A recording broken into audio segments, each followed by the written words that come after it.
Our next guest is Greg Schlueter. Greg has been a past guest of our Spirit Drive over the years, and we're always glad to be able to connect up with him and find out what he's got going on right now. And Greg, I want to welcome you to our 2021 Spring Spirit Drive. Thank you. Good morning on this blustery winter April morning. This is not a scene that I had ever expected I'd ever see on a Spirit Drive, looking out the window here. Yeah, we've got a beautiful white tree that greeted us 8 years ago when we arrived to this area, and it just, the blossoms were just majestic, and it was right around this time. Kind of had that Tolkien-esque, like in The Lord of the Rings, the white tree, if you recall, that just sort of symbolized life. And so the buds were just about ready to come out. And I have to say I'm a little conflicted because the snow coming down and on the trees when I went running this morning with the sunlight coming out, there is a beauty about it all. And I have to say there's maybe something spiritual here in that there's an admixture of sort of the cold and winter that's still nipping at us with a breaking forth of light, in the, shall we say, the day after the events of yesterday, Chauvin, which sort of pronounced, right, a tumult that we have experienced throughout the world. And I have to just say to all those who are listening right now, whatever you're experiencing, maybe this is the place you're in, sort of a mix of winter and dark and cold with light. And where else are you going to hear somebody say, God is sovereign? God is over it all. He sees what's going on. He sees what's happening in your marriage and your family. And he wants us just to trust in him. He wants us to believe in him. And I encourage you to partner. I just have to get that out also, since we missed probably the first 10 minutes with whatever technical details are, where I see the little thermometer on your website. Let's get that baby going. Let's get the temperature rising. Folks, whatever amount that you're called to give, $100, $100,000. Hey, if you hit the lottery, we'll do that. We'll receive that, right? On a monthly basis, we can do that. Partner with this capacity to communicate God's love, to communicate his sovereignty. That's my strong message this morning. Yeah, and it is a great message. It's sort of prescient in a sense that, I got that thermometer on our website for the first time ever, and of course it's low because our temperatures are low right now, right? But we need to warm that up. Without a doubt. Absolutely. Yeah. So are you wanting me to give you kind of an update? Has it been a year since we spoke? We last spoke with you in October. And okay. Yeah, obviously give us a background of what you've got going on now and what your plans are. Thank you. So just for anybody who aren't familiar, we have been, my name is Greg, of course, my wife, Stephanie. We have a full-time marriage and family revival ministry. We are just about recognizing our identity as sons and daughters of God in Jesus Christ, to image the Trinity, though. That's what it's all about, image the Trinity. It's the heart of everything. It's the cornerstone of civilization. John Paul II said the future of humanity passes by way of the family. I bet if we did a survey of all of those who were instruments of malaise, of tumult over the last year, and in some degrees, let's face it, it's all of us, it can all be traced, I think, to an absence of encountering that love in marriage and family. And we all fall short. I get that.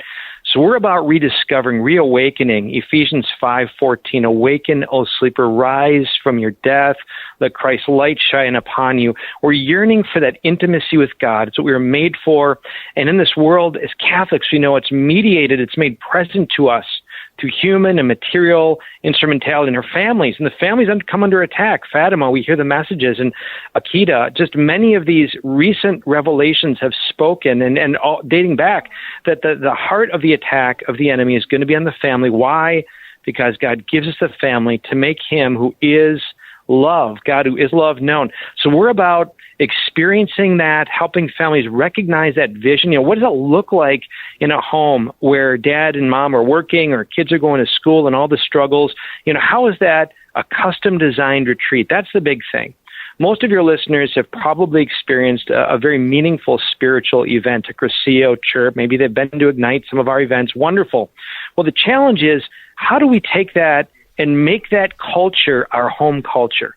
That's where I think we fall short, but where people are really in need of taking that reality, that encounter on that weekend, and saying, how do we adapt that culture, that atmosphere in our home, that we can be, if you will, an image of the Trinity, the way we love each other, the way we live it out, dealing with the struggles, that everything we do can be an occasion of worship. Worship literally means to give worth. How do we foster a worship mindset? So that's what we're about, and folks can find out more at ilovemyfamily.us.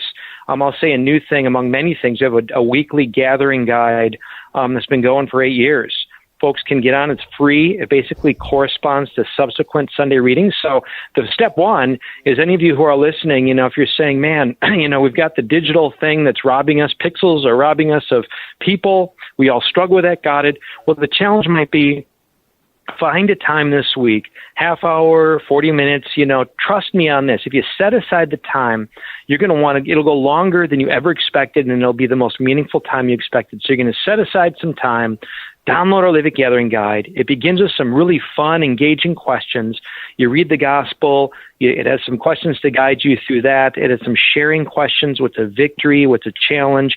It really opens up, if you will, the corridor, if you will, that frequency of connection that with these people that we surround all day long, but so that we're not just bumping into each other, kind of like ships passing in the night, but open up the treasure, right? Open up the treasure of the infinity of God alive in the soul. Are we even willing to discover that in one another? So when people do that, and really hundreds of families have done this and do this in a regular way, they talk about the vitality, how it takes the profession of faith to a whole new level. So the Mass, we know, some have struggled with that, with COVID and everything else, of the sacraments, but that grace is in there. This is an occasion to live community, not just to partake of Holy Communion, but to live Holy Community. So that's kind of what we're, it's the heart of our mission. And one of the things we're really wanting to do, and if any are listening in your parishes and you're looking for like a vibrant holy hour, if you want to reconnect with this theme of this love relationship with the Father, and it played out in marriage and family, Steph and I are willing to go around and do a very meaningful, prayerful holy hour in parishes that would involve praise and worship, involve some reflection, particularly on Matthew 7, and ideally being in the presence of Jesus in the Eucharist. Yeah, I definitely would offer anyone listening who's in any of the parishes in our listening area to please consider that. I mean, there's lots of different things that we can do, but sometimes coming together in community in a meaningful worship sort of way together as a family. In fact, at our parish before the pandemic, we had what we called a Deep on Fire sort of event. Okay. And that's where we encouraged, families to come as well as other parishioners to come to a holy hour where we had some contemporary, music, and along with some of the sacred music, the traditional stuff, all the incense and all that. I mean, I presided at that as a deacon to be able to offer that. And we had the burning bush. People brought candles up. It was a great event. We had a meal afterwards, and we got a lot of really good feedback on that. And so I encourage folks to consider having an event like that, because it can really energize some families and community in a way that we typically don't do, and really nowadays we need to start getting back to. I mean, absolutely, because we've been apart for far, far too long. Absolutely. So we have what we speak of Jesus as real presence. He's truly present to us, and I don't even think we can fathom, right, what our senses fail to fathom, as the great St. Thomas prayer that we sing. Let us sing with one, let us breathe with one accord. I think right now, anybody who are listening, are we not yearning for more than just physical presence, but spiritual presence? And the enemy wants to attack that, so he causes distance. Do we not see social distance? Do we not see the last year and a half as really an attack on relationships, as an attack on the experience of God alive? And so what is a simple thing we can do to recover the joy, the grace, the healing, the transforming thing that happens when in the presence of God with one another, is to enter into his presence. So certainly the Holy Mass. If you haven't been to Mass in a while, brothers and sisters, if you've become kind of content with watching on the screen with the dispensation, respond, because I think let me just say I've been on good knowledge that things are going to be opening up here pretty soon again. And we need to reacclimate the way we think about the world around us. Many of us, I think, are maybe laboring under a shadow of distance. There's languishing. All the studies reveal kind of the despair that has set in for a lot of folks by this distancing. Just a culture of fear. So together right now, and this is the beauty of this radio station, right, is it's been able to reach into living rooms, cars, wherever people are at, to be a message of hope, a message of life, a message of connectivity. But we got to respond to this grace and actually get together, especially in a sacramental context, and make that happen. So, I do want to encourage all of you who are out there, and I want to kind of throw a challenge out there, is which of us don't face trepidation, face inertia, things that stand in the way? We have habits that keep us from getting together in our own homes. We have habits that keep us from going to church. Right now, some of you're fearful financially of what your finances may be. Well, it's precisely facing that is an occasion to be God's presence, to be His grace. And right now, I'm going to say that we as a family, we're single income, we're a ministry family, we depend upon benefaction also. But I am moved to offer $50. I want to donate to the station, but I want to ask for 10 other people to join me. If you're in the same place right now, if you're out there and listening to me right now and you're thinking, I'm giving to this and that, I'm worried, I'm concerned, and I want to ask you to take the step in trust and see how God's going to bless it. I want you to call in right now, and you guys can throw down the numbers and whatever else. I want you to call right now and join me, and make this more than just a donation. Join me in prayer. Join me in an act of faith to say, Lord, you are bigger, you are overall, you see my circumstances, you see my situation, I trust in you. Join me right now in donating $50 to the station, that this message can continue, that God is with us. You can do that right now at 888-287-0655. That's 888-287-0655. We have multiple phone lines open to take your call right now. Take up this challenge that Greg has offered here. $50 donation, 10 people. That's all we need. 888-287-0655. That's the phone number to call. You can also go to our website, holyfamilyradio.fm. That's holyfamilyradio.fm. That's Greg, awesome. Thank you, Greg. That's wonderful. We appreciate that challenge and that plea to our listeners. Can you tell us a little bit more about ways that you and your ministry, you and your wife, encourage and support holy families and growing in the faith within the family unit? Yeah, thank you. So I think number one is simply to keep in front of people our identity. John Paul II and others have said the core battle is one over identity. It's knowing who we are. And as one who was very steeped in multimedia, I managed marketing, help for Disney's Narnia, Superman Returns, God of the Girl, a number of projects, programs. I recognize that even commercial advertising gets this. They try to associate our identity with a brand or a product. So number one, I think, is the constant proclamation that we are sons and daughters of God. We are fashioned of the Trinity, that family literally, I'm throwing a lot of words in this, but we're iconic. We see iconography, right? Well, the family is a living iconography of the Trinity. So we want to make that accessible.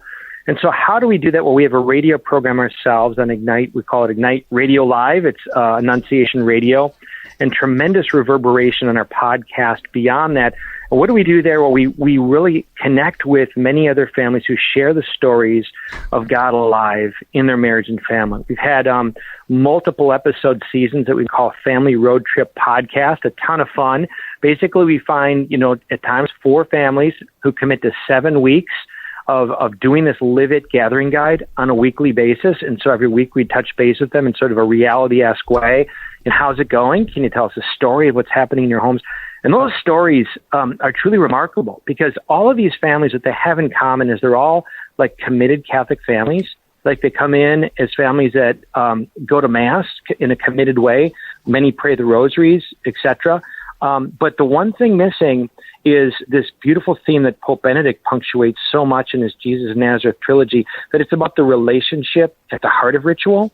We as Catholics, we have such a rich tradition that we can become kind of ritual, we can have sort of a ritual sufficiency. I'm good. I go to Mass and we pray before meals and whatever, but the culture, right? The frequency under the home is not one of relationship. And I believe everyone who's listening to me right now knows what I'm talking about, desires it, but probably didn't inherit from our parents what that looks like or how to do it. But I'm just going to say it's a game changer. And so this Live It Gathering Guide is an occasion to do that, to gather on a weekly basis, to be relationally connected with the gospel, with the church, based upon the Sunday readings. And then when we gather, say, as an example for that radio program, and they share, hey, our kids, as we, part of this gathering guide, we apologize to one another. That alone has overflown into everyday life, where my little 2-year-old did something, says, I'm sorry, or whatever. It becomes kind of this, great gift of our faith to get rid of debris that stands in the way of grace, without which, think about this.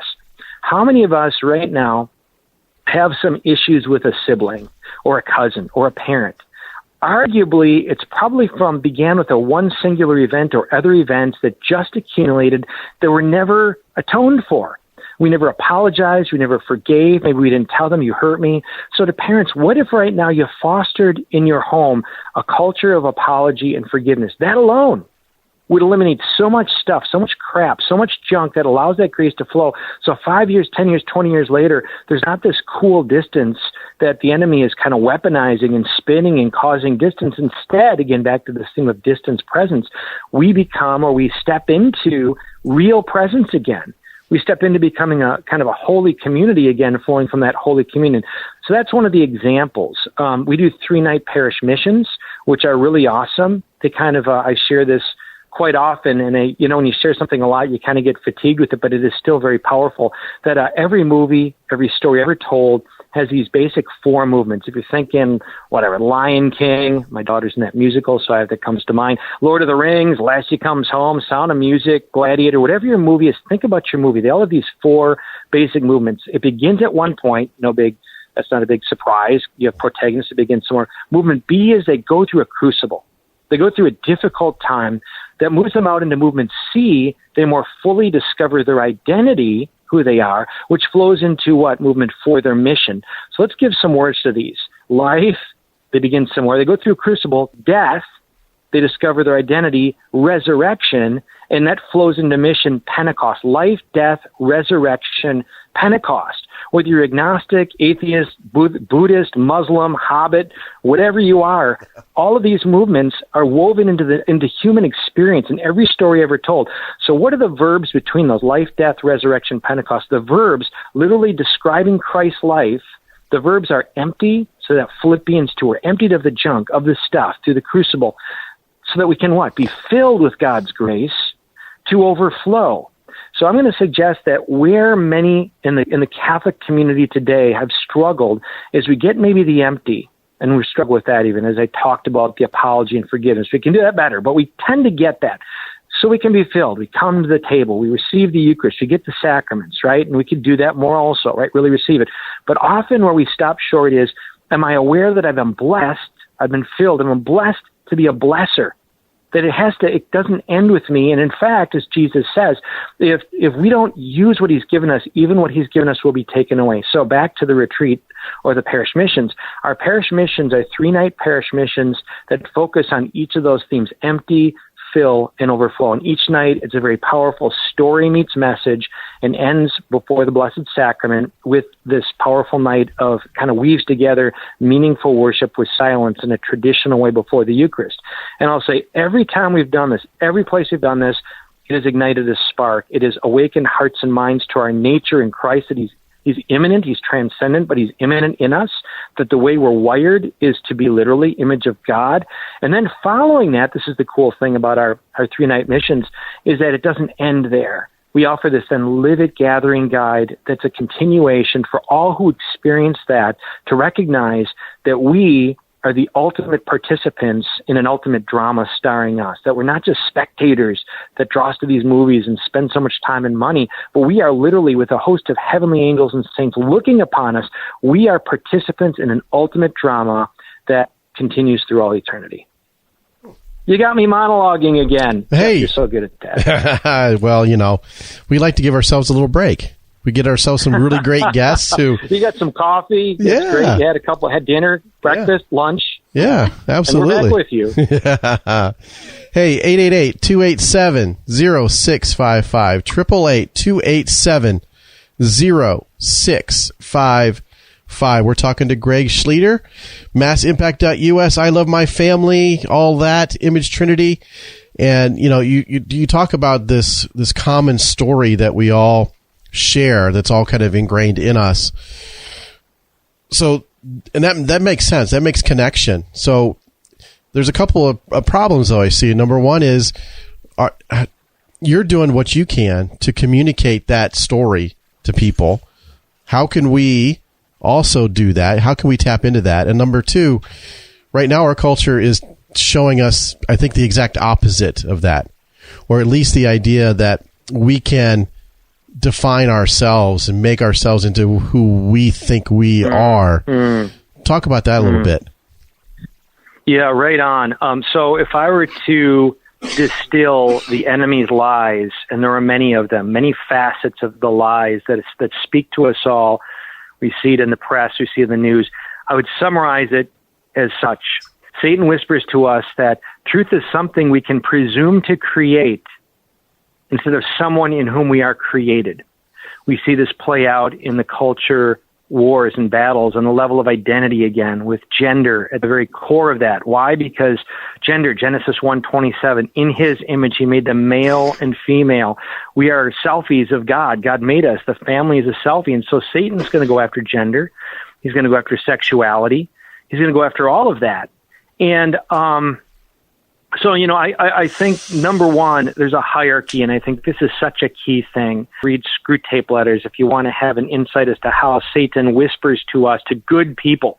But anyways, I think the hierarchy, if I'm not personally connecting with God at the highest level, my most fundamental commitment, I'm not going to have the capacity to the second level to give to my wife. And then if I'm not giving to my wife, the third level, I'm not going to have the capacity to give to my children. And then if not that, I'm not going to have the capacity to give to the world. So what we have among very good people is maybe a disregard for even God, that daily prayer time, right? That cultivation, that awareness of his presence that fills us up. And by the way, I would say if we're not authentically evangelizing, it's probably a good indication that we ourselves have not been evangelized. Like if it's not burning in our hearts, if we don't experience this love of God, and it's more than just feelings and emotions, but in our character, if we don't know who we are and are not connected to Christ, it's not going to overflow to others. And so, obviously, if that is happening, then I have what God has made me to be, to give to my wife, selflessly, Ephesians 5, which is what? We hear this word, wives, submit to your husbands. But what does that mean? Literally under the mission of. Wives, be under the mission. And the problem wives don't want to be under the mission is because they see a whole lot of men who don't have a mission. They don't know their mission. And what is that mission? Paul goes on to say, Christ lays down his life for his church. Lay down your life for your wife. That is my mission, to be Christ to my wife and family. So if I'm connected to Christ, I can have that mission, laying down my life as Christ does for his church, for my wife and kids, and then it overflows into our children, right? They absorb that culture. They absorb that purpose, and it's not just this book on the shelf with 30 other books. Faith is woven into everything they do. I love that when I say brag, until our kids meet their maker, we're going to be fasting and praying.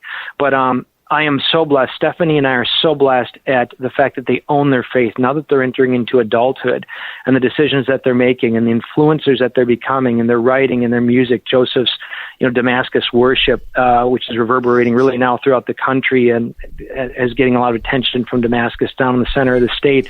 He founded this, and just a powerful Catholic worship stuff. John Paul at Hillsdale, just doing great things. Catherine, Grace, Dominic, each one of them in their own rights. And what do I call that? It's a way that they're worshiping God. It's not an arrow pointing towards themselves. And we may struggle with that. I'm not downplaying that, but they get at the heart of this. This culture is a call to live the mission of Christ alive in them with the unique gifts that he's given them. I mean, how many people right now who maybe go to Mass, maybe pray the Rosary, but are distanced from a sense of their purpose and mission? Like they're in that play, right? They're in that movie, they're in that drama, but they don't know it. They don't know their role. They don't know what they're about. And then, of course, the world languishes, because in that level, the fourth level, that's meant to radiate to those around us, to demonstrate the difference. I mean, if you were in an office setting that was a secular company, would people be able to identify somebody as a Christian distinct from others? I mean, this is a challenging question. I mean, how many people have worked with somebody side by side for years, only by some fluke to discover that one of the people was a weekly mass goer or their faith? Well, it kind of tells us right now that the deeper pandemic, the deeper crisis, are we attuned to God's love for us at the closest, at that highest rung, filtering down to, again, marriage, family, world. So, if you will, as a movement, we are really at the service of the truth Christ revealed. We want to live it ourselves personally. We want to invite others to join us, right? We want to invite others to encourage them, to support them, and kind of that heart tactic. There's kind of 5 levels. I won't go into all of them, but at the heart of it is this live it gathering guide to break through the inertia of our time. Because let's face it, our discretionary time and our checkbooks reveal what we really worship. You want to know what really matters to somebody, you look at their checkbook with their discretionary money. What do they spend it on? And that's why, again, right now, folks, just encourage you to give to Holy Family Radio. I mean, it's just a great way of grace. But also with our time, where do we spend our discretionary time? How much is spent? We're told 6, 7, 8 hours a day per person on our digital media. Versus what? Versus making that time to come together as family, to pray, to encounter God. I'm monologuing again. But we love the monologue. It's fantastic. And that's why we do this sort of thing, because it encourages and inspires and excites not just us, but more importantly, the listeners. So it's just so important. And I want to reiterate, your website is massimpact.us, right? Yes, but I would direct, and this is part of my problem, I'll leave that. Pray for me, all folks. I just have too many spinning wheels, but the focal point is marriage and family. And so I'd say go to ilovemyfamily.us. It's kind of a proclamation then also with the site, and it really directs you to the core mission. And that's a place of unity right there. It's free. Everything is free. And it's a great step to see our families come alive in the power of identity in the Holy Trinity. ilovemyfamily.us. Yep. That's very helpful. We're talking with Greg Schlueter, and this is your Holy Family Radio Spring Spirit Drive. We ask you to give us a call at 888-287-0655 and pledge your support to this radio station, your Catholic radio station, so we can continue to bring you all the quality programming you've become so accustomed to. So, Greg, what else do you have going on? Oh, my goodness. I would say the last year has been informative for us to really be attuned and responsive to the heart of God with many families that find themselves at home with the struggles, who I think are hungry in ways they've never been before. And so we're really trying to inside out, like Christ formed the 12. So we have a solid core group of families who we really want to spend dedicated time that they can be family disciple makers. And then, a key thing of that, of course, is opportunities like these parish missions. We have 2-hour missions also. Anywhere we can go, we will go to hopefully help pastors awaken their parishioners all the more fully to their identity and mission. It's a key thing. There is another thing here, and that is before the George Floyd took place last year, I had a very strong vision of people going into public places, our metro parks, just to be God's presence. To be whoever may come by, just to let the Lord lead us. I mean, who can't say, hey, my name's Greg, nice to meet you, what can I pray for you? That's simple.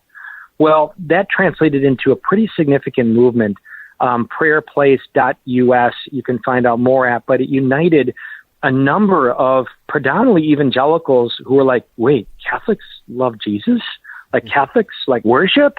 You guys are like get out of your shells and do this?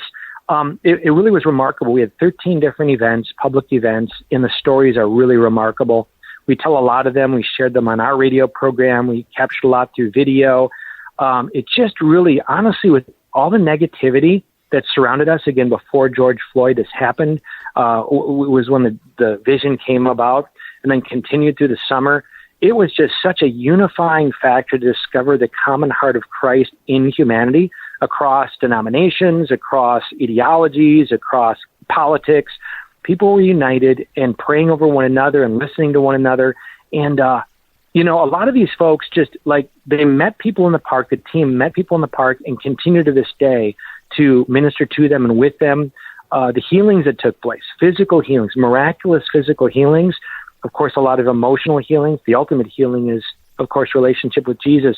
But what I love about that is it was kind of, that overflow movement that I spoke about. It's that kind of get uncomfortable. We don't grow if we don't stretch. We don't stretch if we don't get uncomfortable. And it was one of those opportunities to say to the public, to say to Catholics in particular, because evangelicals are more comfortable doing this, like, hey, get out of the comfort zone. Join us on the Friday night. You'll see the flags at, say, Swan Creek Metro Park. You're going to hear the music playing. Just come and be present and experience that. It does something when we avail ourselves to God's grace, make ourselves uncomfortable, and it strengthens us. So I really pray and hope that that can actually this summer even become even more of a movement. Mm-hmm. Yeah, absolutely. That sounds great.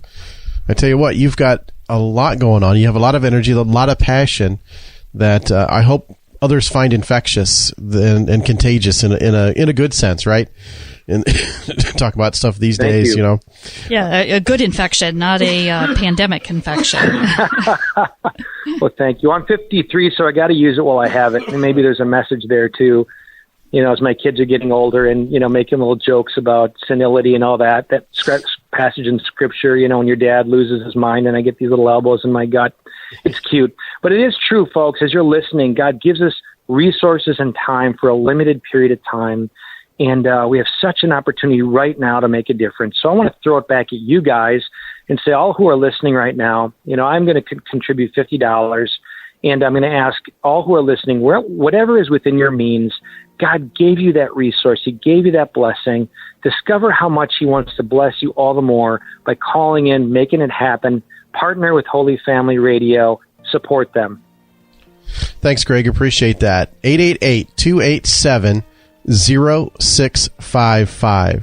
888-287-0655. Well, Greg, thank you so much for joining us today. Sorry we got started a little late, but I tell you, it definitely has been a fruitful time for me. I think it's been fruitful for others who are listening as well. Any parting words you'd like to give to us besides, you know, all the help you've already given? Oh, God bless you. Thank you so much for what you guys are doing, your faithfulness. And I do just pray that all recognize partnership isn't the word we just throw out there. You really are wanting people to share in the heart of Christ through the mission that you started. And I just leave the blessing upon all of us to just be mindful that God is sovereign. He's over all. Whatever circumstance any of you are going through on this day, in this moment, we just pray for that outpouring of the Holy Spirit. He appoints us, and that to which He appoints us, He anoints us. So have confidence in that, live in it, breathe in it, walk in it, and let it shine forth. Amen. Beautiful final thoughts. Thank you so much for your time, Greg. We greatly appreciate it.